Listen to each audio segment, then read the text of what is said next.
पावसाळ्यात मासे खावे का आणि खाणं कितपत सुरक्षित आहे हाही प्रश्न पडतो. खरं तर हा काळ मासे आणि अन्य समुद्री जीवांसाठी प्रजननाचा काळ असतो. अंडी असलेले मासे खाल्ल्याने पोटात इन्फेक्शन आणि फूड पॉयझनिंग होण्याचा धोका वाढतो. पावसाळ्यात माशांवर घाण जमा होते.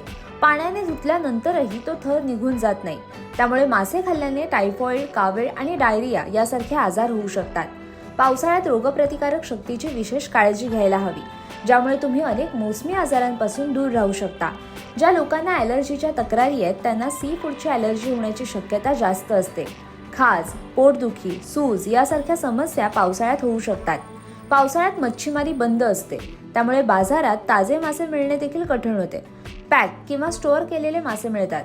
मासे अधिक काळ स्टोअर केल्याने खराब होऊ शकतात. हे खाल्ल्याने इन्फेक्शनचा धोका वाढतो. या दिवसात सी फूड खाल्ल्याने न्यूरोलॉजिकल समस्या उद्भवू शकतात.